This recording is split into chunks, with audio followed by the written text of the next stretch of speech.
Tudo bom? Tudo bem. Sempre bem. Se não tiver, a gente faz ficar, né?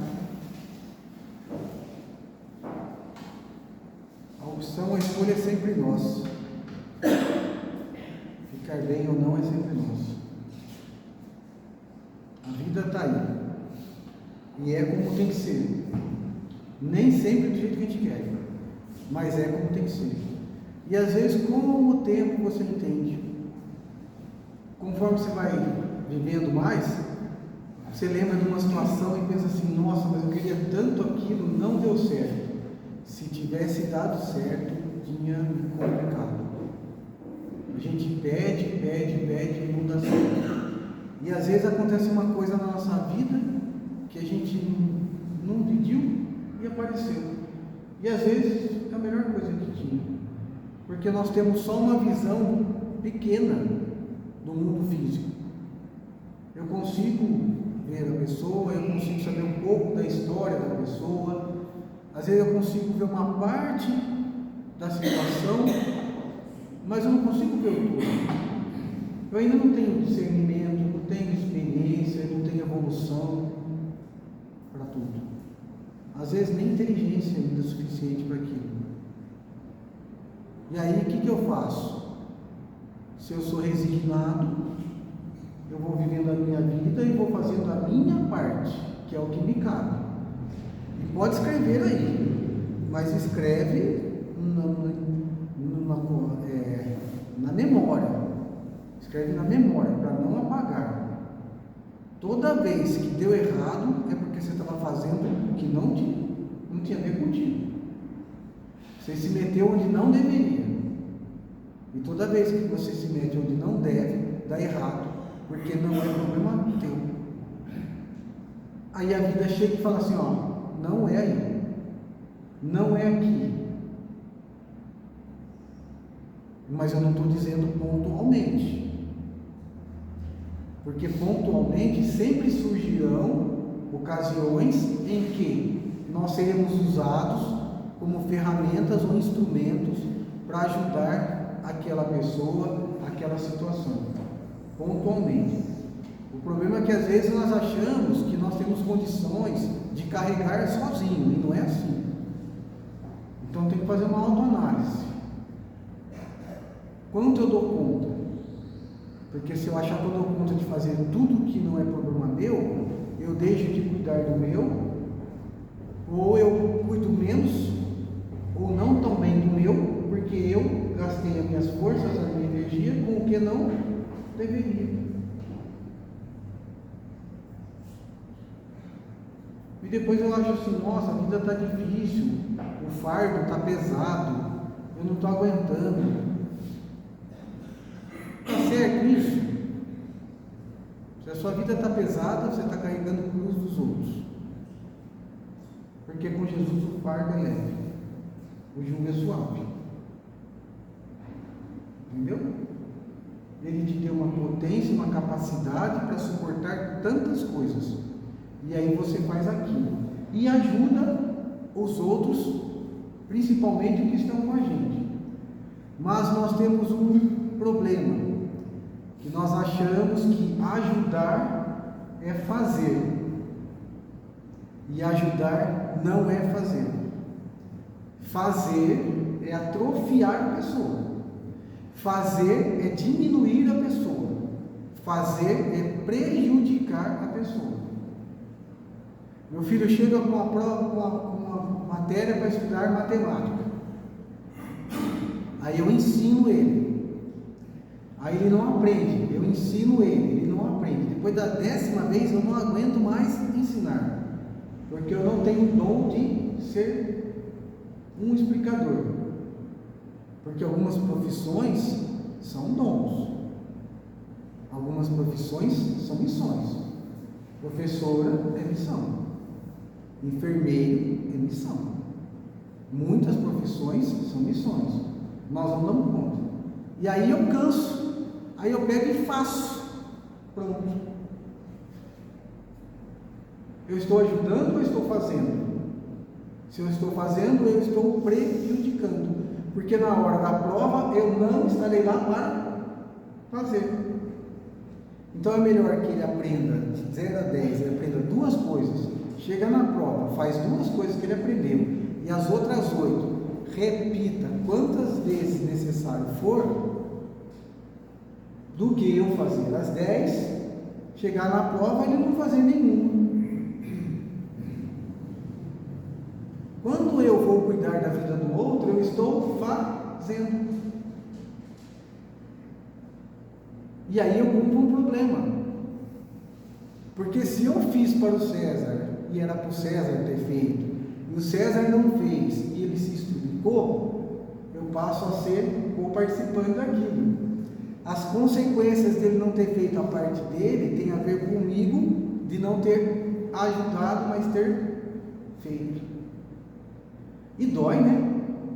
Como assim você vai ver seu filho não conseguindo e não vai fazer para o menino? Mas ele é bebezinho, ele é criança, ele ainda não sabe. Eu vou ajudar agora. Quando ele crescer, aí eu não preciso ajudar mais. Não, mãe. Se esforçar e tentar é crescimento. Se eu faço, eu não deixo ele crescer. E aí ele vai ser criança a vida toda. E eu estou fazendo uma analogia com a escola. Daí a gente vem para um colégio chamado Terra, em que o diretor é Deus.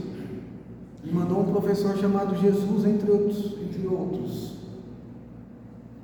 E em momento algum Jesus fez.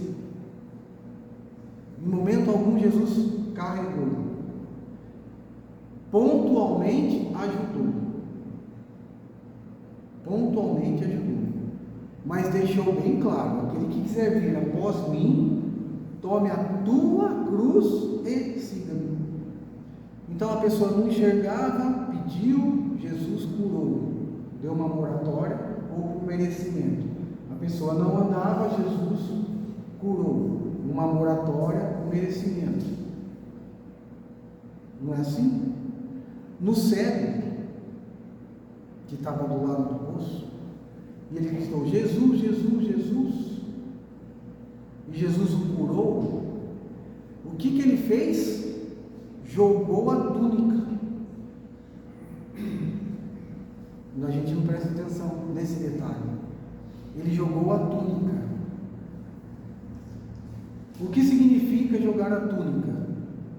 Naquele tempo, quando eu tinha uma doença e eu era atendido por algum benefício do tipo esmolar, eu só poderia esmolar se eu tivesse uma túnica que me identificava como uma pessoa incapaz de prover o meu próprio sustento. Se eu esmolasse sem essa autorização, eu estava cometendo um crime.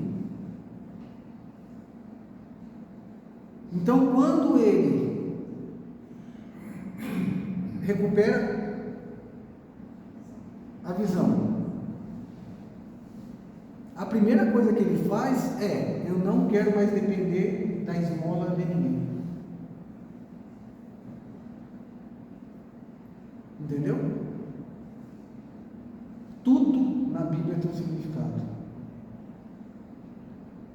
Então, a partir do momento em que você tem condições e se mantém como um pedinte, você está cometendo um crime.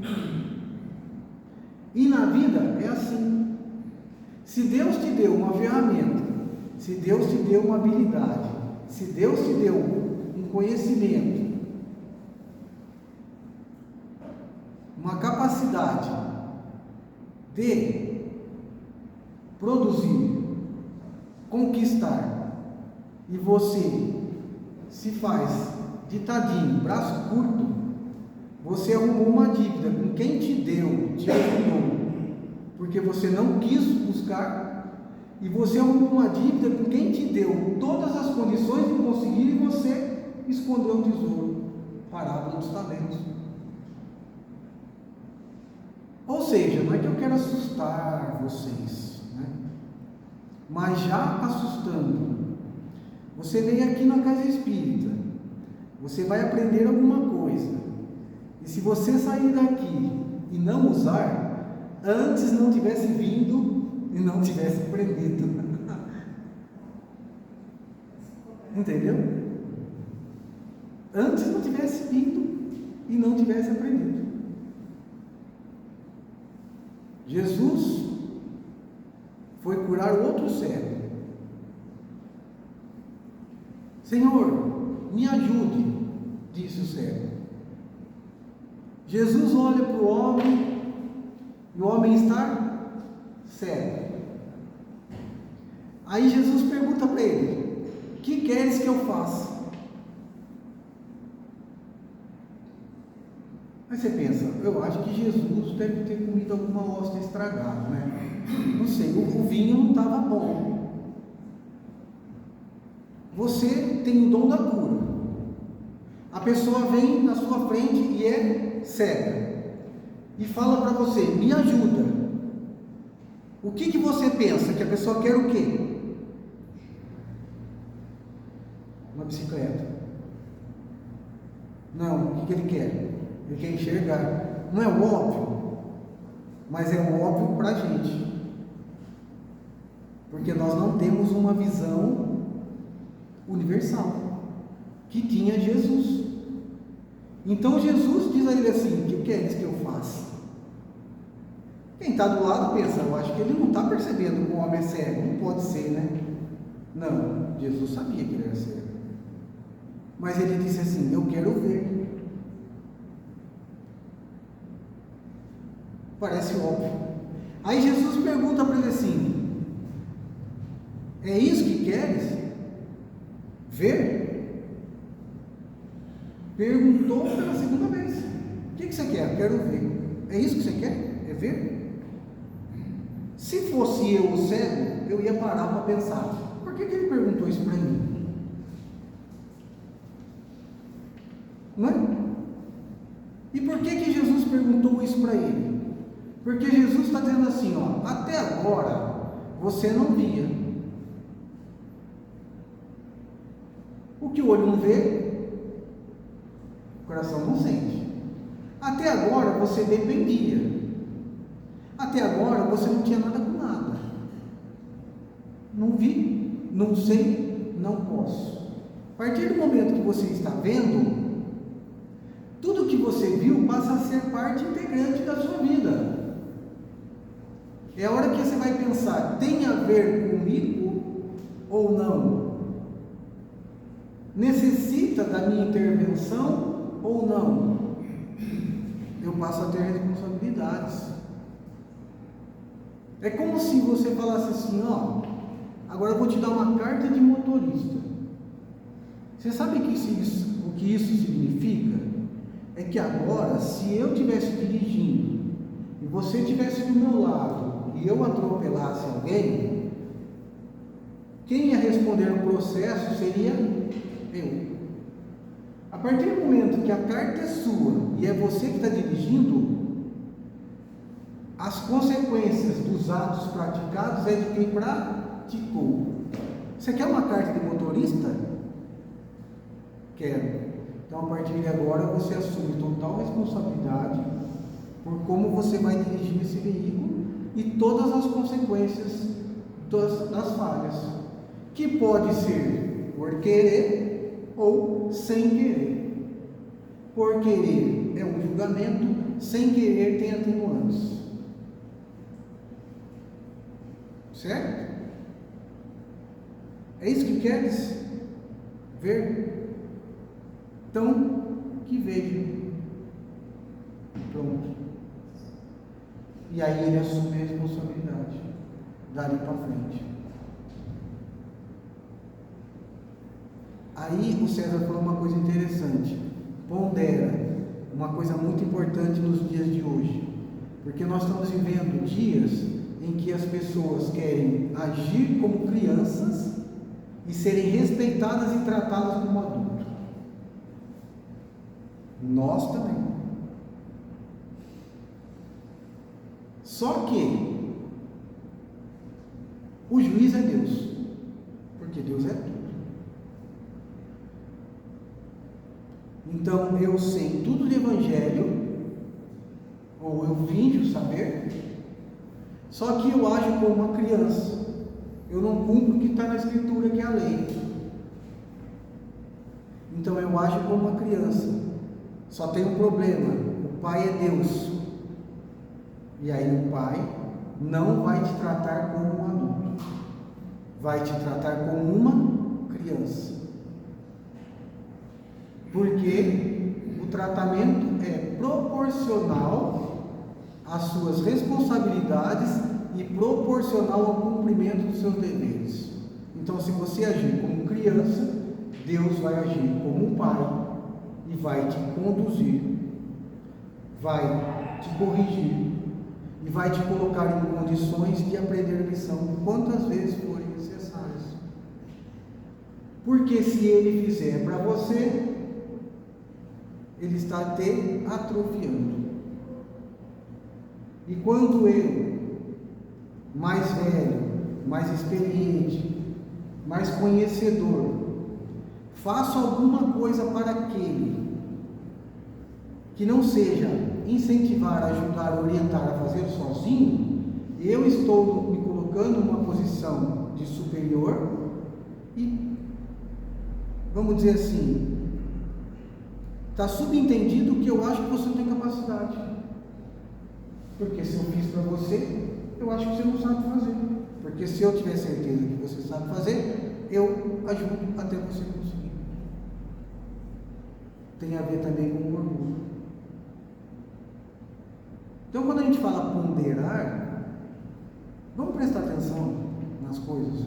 Que às vezes, no intuito de ajudar, a gente acaba estragando.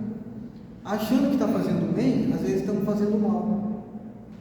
E é isso que o Paulo disse na carta a Timóteo.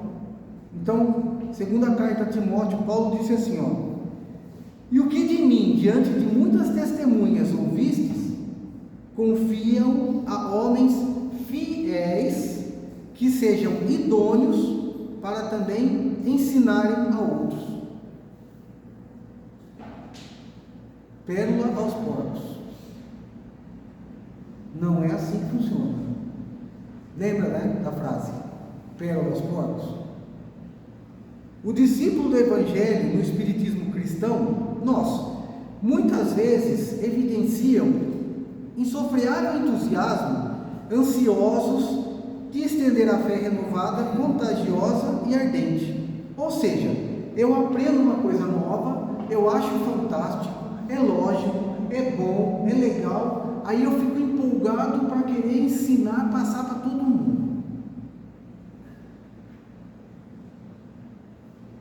É errado querer passar o bem a outra pessoa? Não.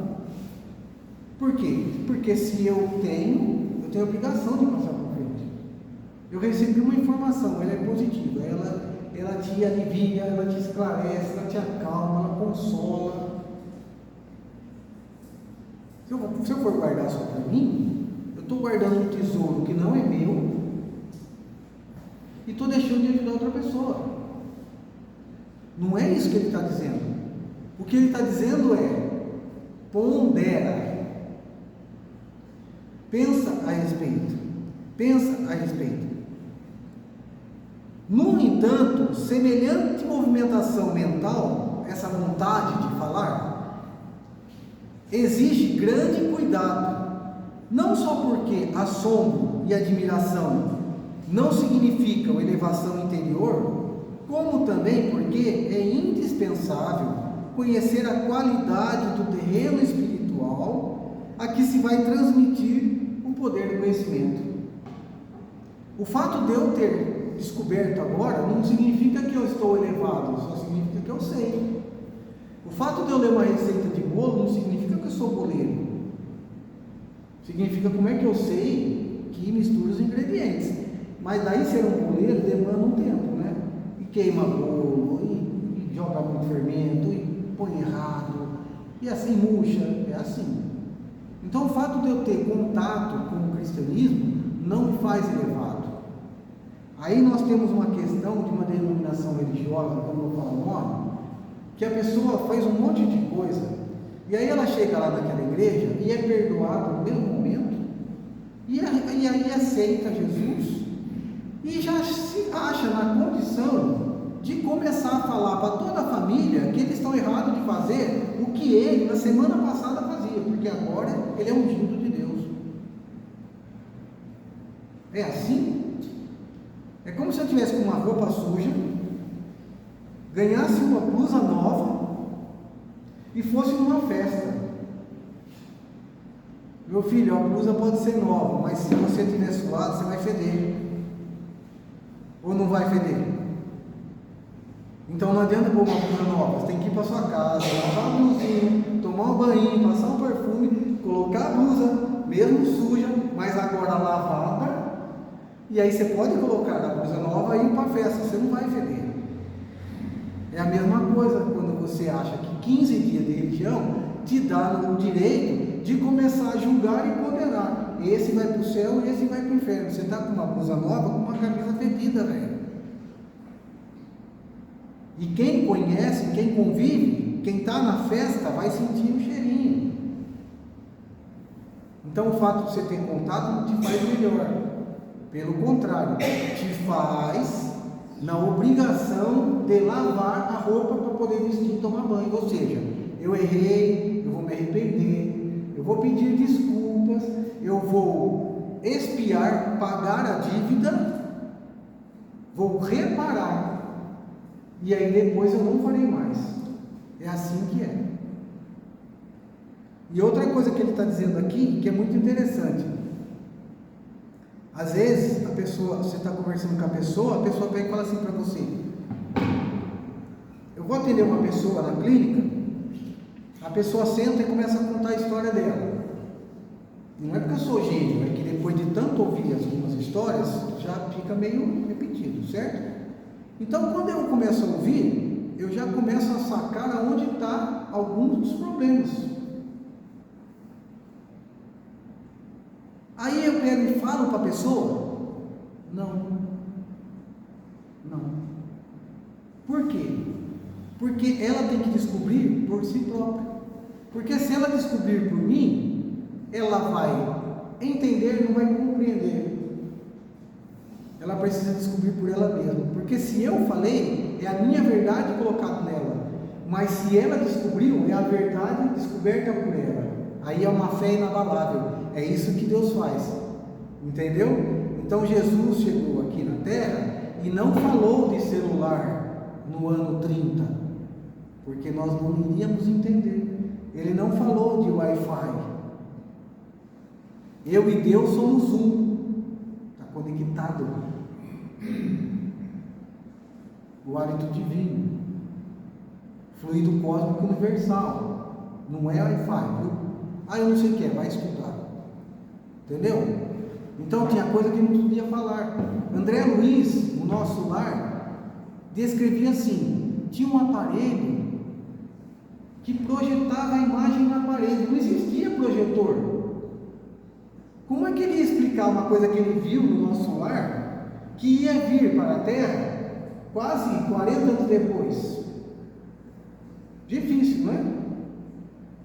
Não tinha palavras para explicar o que era um projetor. Hoje é fácil, não é? Quando fizeram o primeiro, isso está até na internet, é muito legal. A primeira filme encheu o teatro.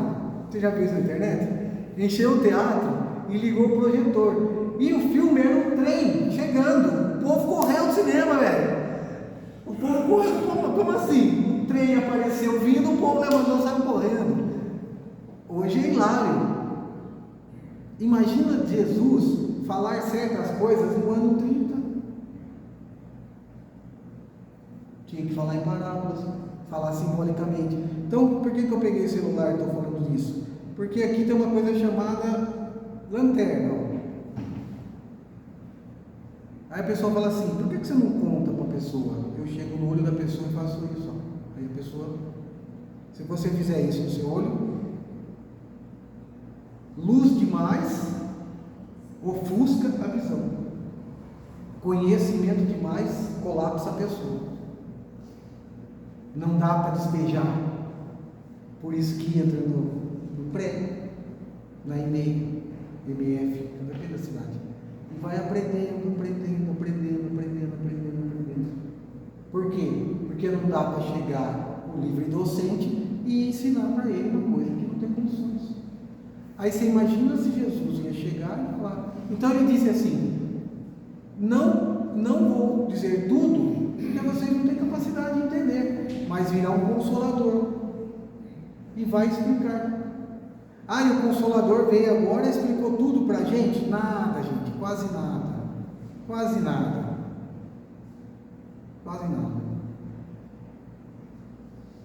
Por quê? Porque esse disquete aqui, só cabe 1 mega, entendeu? E o conteúdo são alguns bilhões de gigabytes, não cabe.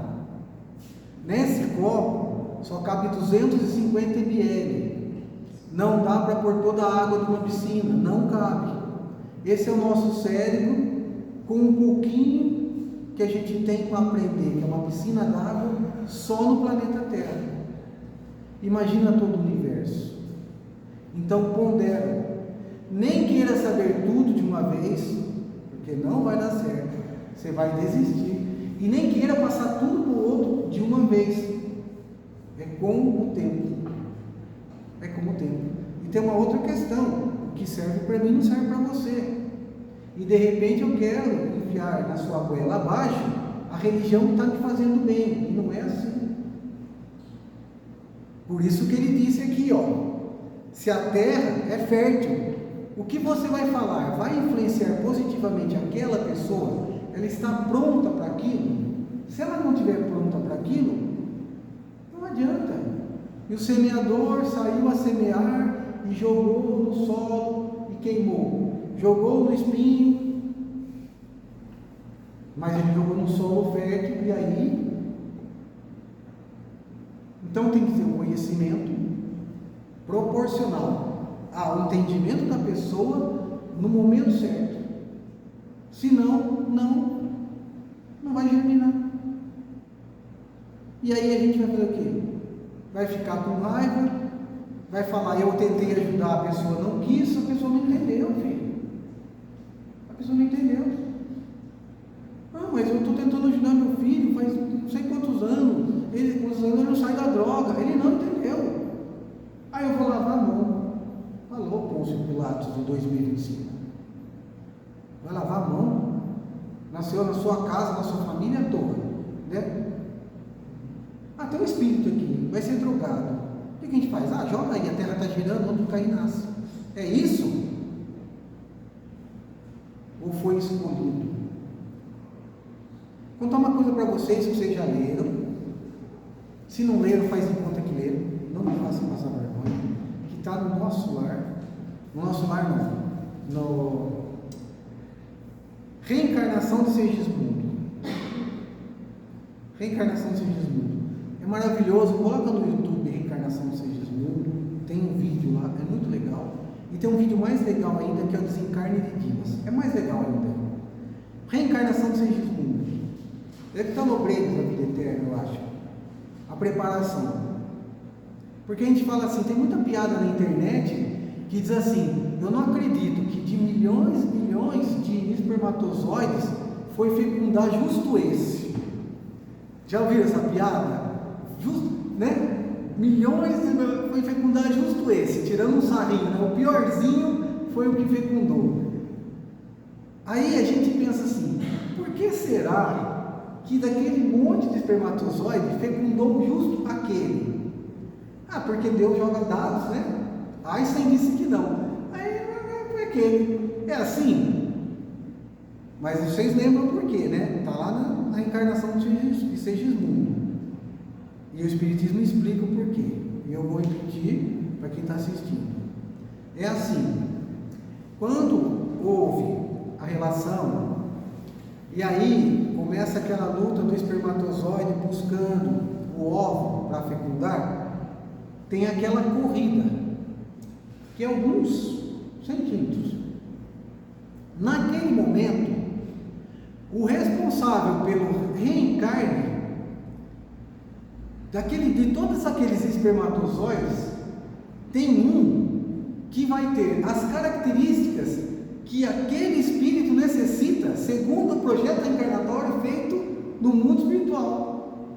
Então ele vai ter que ter tanto de altura, ele vai ser gordo, ele vai ser magro, e se for doença, né? Porque tem doença que deixa a pessoa magra ou gorda. Ele não vai ter um dedo, ele vai ter um problema no coração, ele vai ter bronquite, ele vai viver 90 anos, ele vai viver 12 anos.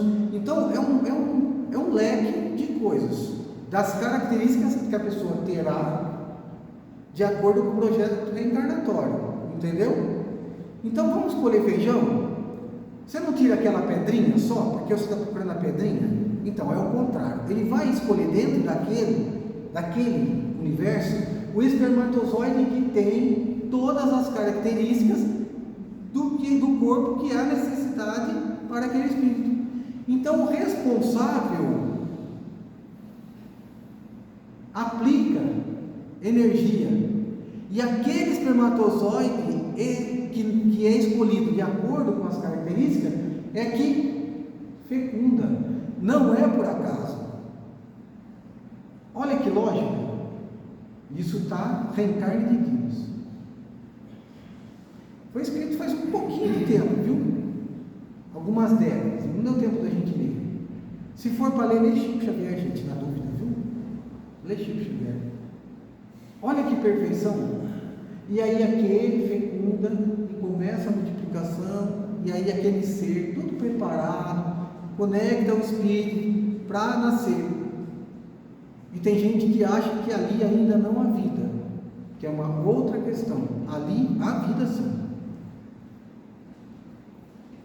Claro que não nos reportamos aqui ao ato de semeadura geral da verdade reveladora, nem a manifestação da bondade fraterna que traduz nossas obrigações naturais na ação do bem. Ou seja, passar o conhecimento, passar para todo mundo. É óbvio isso. Há necessidade, é nosso trabalho.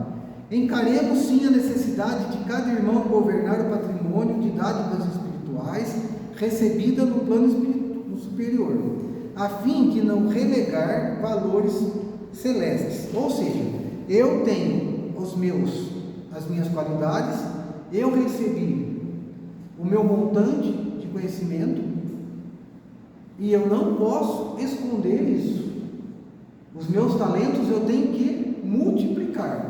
Então, passar conhecimento faz parte. É isso que ele está dizendo. Agora, distribuamos a luz do amor com nossos companheiros de jornada. Todavia, defendamos o nosso íntimo santuário contra as remetidas das trevas. Essa parte é muito importante, principalmente para dirigente espírita. E quem se posiciona espírita na sociedade. Distribuamos a luz do amor com nossos companheiros de jornada. Ou seja cristão espírita o tempo todo, certo?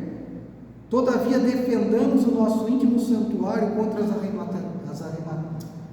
arremetidas das trevas. O que ele quer dizer com isso? Se você quiser ganhar uma pessoa, elogie a pessoa, passa o melzinho,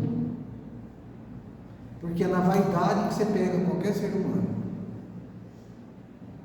Nossa, mas você é o que? Eu sou espírita. Olha, parabéns, hein? Parabéns pelaquela atitude, porque se fosse outra pessoa, não faria. Eu. Nossa, você fez palestra lá, você falou muito bem, parabéns, viu? Não sei o que, olha eu me sentindo. Por quê? Porque o mal vai te pegar, né? Nós somos obsedados na nossa concupiscência, ou seja, aquilo que você tem mais brecha é onde o mal chega. Então ele está dizendo assim: passa o conhecimento, haja corretamente, mas não comece a se sentir a última bolacha do pacote, porque na hora que você acha que você está bem, é a hora que você cai.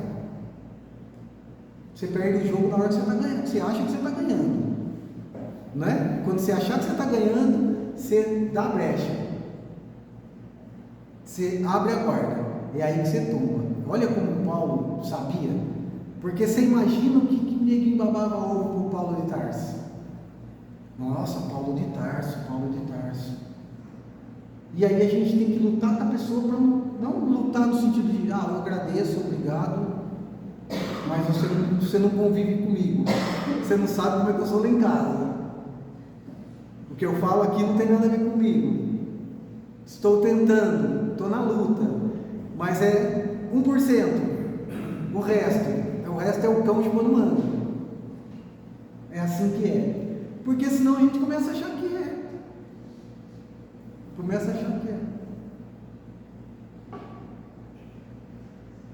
O patrão chega e fala assim: você é um excelente funcionário. Você não sabe quanto que eu vejo a sua dedicação, como você se esforça. Essa empresa aqui precisa muito de você. A última coisa que eu queria era te perder. Mas a situação está difícil, não vai dar para dar aumento. Você fica, seu bocó.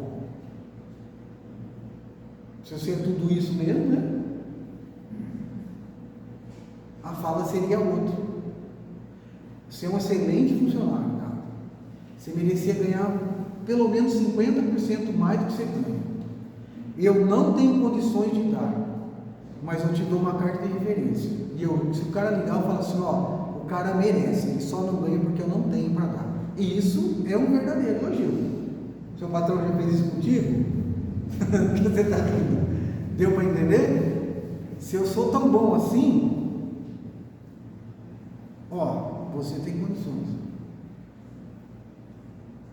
Eu lembro o Silvio Santos, num programa dele, a menina chegou e falou assim: Silvio Santos, eu fui convidado para ir para a Globo, mas eu quero ficar com você. Ele falou: não, vai para a Globo, porque aqui a nossa novela é fraquinha, minha filha. Não, você nunca vai ser uma atriz famosa se você ficar no SBT. Está filmado lá. Vai para a Globo. Depois que você fizer o nome, depois que você estiver rica, se quiser, você volta. Deu para entender? Olha a diferença. Então é assim: cuidado com os elogios. Não começa a achar que você é bom, cara. Eu não sou bom, eu estou bom. Estou tentando não ficar mal de novo. Às vezes, seja verdadeiro com você, porque senão você cai. E quando você está por cima, teoricamente, as pessoas estão de olho e tem raiva da gente. E quando você cai, a risada é mais forte. Não é assim?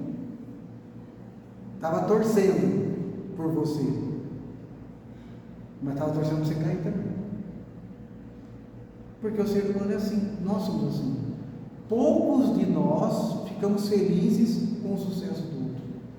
A gente fica feliz quando o nosso filho está bem, né? Estudou, montou uma empresa, trabalhou, está ganhando bem. Eu fico super feliz. Mas se é o filho do vizinho, parece que a felicidade não é a mesma coisa. Parece que não é a mesma coisa. A não ser que o meu esteja bem também. Que estranho, né?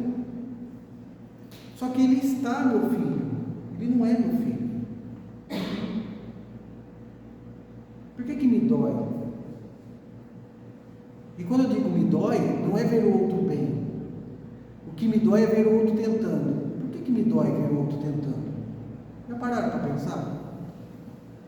Porque quando o outro tenta, ele está dizendo para mim: se eu sou capaz de tentar, você também é capaz de tentar. Então você só não tenta porque você é folgado. E como eu não quero tentar, eu fico irritado com o outro. Está se achando. Até ontem estava bebendo com nós aqui, agora está fazendo palestra no centro espírita, está se achando. Deu para entender? É assim que nós somos. É necessário atentarmos para essas atitudes do Cristo. O próprio Mestre deu lições diferentes a populares para a pequena comunidade de aprendizes e não fez se acompanhar de todos os discípulos na transfiguração do Tabor. E na última ceia, aguardou Judas a sair. O que ele quer dizer? Que Jesus falava com as pessoas de acordo com o entendimento. É o que eu falei, conhecimento demais dá pânico. Tem que ser proporcional. Então Jesus fazia um sermão aqui para não sei quantas mil pessoas, certo? Aí ele ia jantar na casa de alguém fazia alguma pergunta, tinha algum conhecimento, ele passava esse conhecimento para aquelas pessoas que entendiam alguma coisa um pouquinho mais, um pouco diferente. À noite, ia para a casa de Pedro, ou em alguma casa que ele ia dormir, ele estava só com os 12, ali a conversa era outra, ali era outro tipo de conversa. Por quê? Porque ali ele estava falando para aqueles que estavam responsáveis por passar o conhecimento dele depois que ele desencarnasse na cruz. Entendeu? E quando ele estava com Pedro, Tiago, Levi, por exemplo, alguns, era outra conversa. Entendeu? Agora, quando ele estava só com o Pedro, coitado do Pedro, levava cada cacetada. Com o Pedro a conversa era outra mesmo, porque o Pedro era a rocha, o Pedro era a pedra, o Pedro é o alicerce, e não dá para fazer alicerce 10 por 1, o traço é 3 por 1, para quem entende de concreto, é 3 por 1, se você fizer 4 por 1, 5 por 1, 1 de cimento, 3 de pedra, se fizer 10 de pedra, 10 de areia e 1 de cimento, vai ficar uma porcaria, vai trincar. Então o alicerce tem que ser bem feito.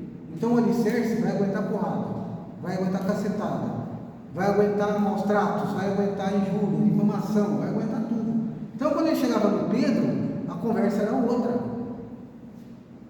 A conversa era outra. Porque ele estava preparando o Pedro. Entendeu? É disso que ele está falando. Pondera. Senão a gente vai achar que é esperto porque é espírita, que sabe mais que todo mundo que é espírita, e começa a achar que. E os espíritos superiores que chegam para dar comunicação, que vê a parte espiritual da coisa, pondera. Imagina a gente que só vê o olho. Eu converso com a pessoa, eu acho que a pessoa está gostando porque está sorrindo para mim. E a pessoa deve estar pensando uma coisa que pondera para falar, pondera para emitir opinião, porque quanto mais você se destaca, mais a sua palavra tem peso. E se você falar alguma coisa que não deve, assim como você encaminha para o bem, você encaminha para o mal. E quando eu encaminho alguém para o bem, eu tenho os louros, mas quando eu caminho para o mal, eu tenho as consequências. Se eu orientar uma pessoa para fazer uma coisa errada, um dia eu vou ter que voltar para resolver. E a pessoa principal que a gente tem que orientar é nós mesmos. E como que eu me oriento? Lendo coisa boa, assistindo coisa boa, conversando coisa boa. Eu não me alimento só de comida. Eu posso me alimentar bem ou mal de comida. Mas se eu me alimento bem de comida, mas eu só ouço música porcaria, a minha conversa é só falar mal dos outros, eu só assisto filme que não leva a nada, eu estou me alimentando bem mentalmente, psiquicamente? Assisto um filme de guerra e depois vou dormir e não durmo bem, e a culpa é do fubá, pesou na barriga. Foi o fubá que pesou na barriga? Ou foi o filme, a conversa, o que eu disse? Então é muito simples. Pondera, pensa, avalia. Vale a pena? Não vale a pena? Está na hora certa? Não está. Agora, quando a pessoa está na nossa dependência e não age como um adulto, nós encaminhamos e obrigamos. Certo? A criança tem que ir na evangelização. Nasceu no berço espírita, vem na evangelização espírita. Nasceu no berço católico, vai na evangelização católica. Evangélica, vai na evangelização evangélica. Quando ele tiver discernimento, fala assim: ó, eu gosto da evangelização, mas lá na outra igreja a mocidade é mais legal. Vai lá, está tudo certo. Mas quando é criança, tem que ir na evangelização. Não nasceu na casa de uma pessoa que acredita em Deus e nem do Santo Espírito à toa. Não nasceu à toa. Então você leva. É obrigado a ir. Depois deixa aí, a semente está plantada. Agora, depois de adulto, apesar que filho é sempre filho, né? A minha menina vai fazer 34 esse ano. Agora eu não dou dura nela, ela que está dura de mim. Pai, de novo, Mas a gente é sempre pai, né?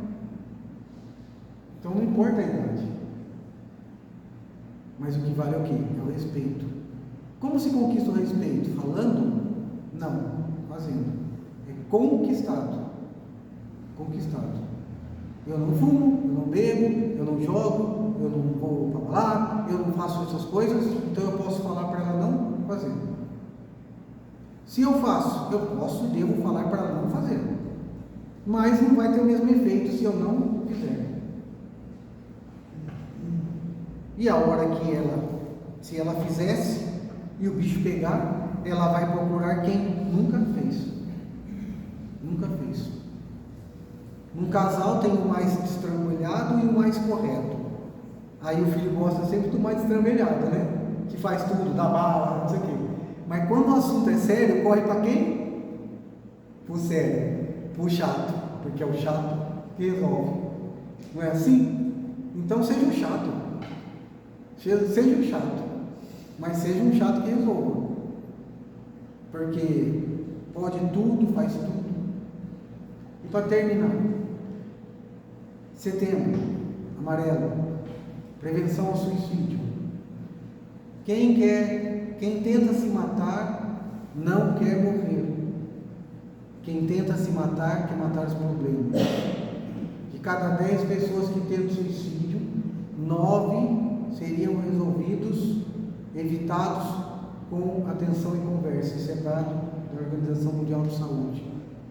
Então, você não é um problema. Você tem um problema. Não é você. Põe na sua frente o problema e ataca o problema. Porque se você achar que você é um problema, você pensa que se matando, você resolve. E não é assim. E nós que somos espíritas sabemos das consequências. Tinha um palestrante chamado Richard Simonetti, de Bauru, que dizia assim, desencarnou: se suicidar é pular da frigideira direto para o fogo. Não é negócio bom. Viver é a melhor opção. Certo? Viver é a melhor opção. E para terminar de verdade, senão eu não paro de falar. Você vai no hospital, a pessoa tentou suicídio, a pessoa cometeu um aborto, a pessoa se drogou, se estrupiou, está lá. Você sabe quem está lá visitando? Tirando os parentes? O testemunho de Jeová, o evangélico, o católico. Aqueles que falaram para você não fazer, quando você faz, vai te visitar. E aqueles que falaram para você, faz sim, direito seu corpo, suas regras, ninguém manda em você. Quando você cai no hospital, filho, já era. Quem vai te visitar é quem falou para você não fazer, porque esses acreditam em você. O outro só quer. Entendeu?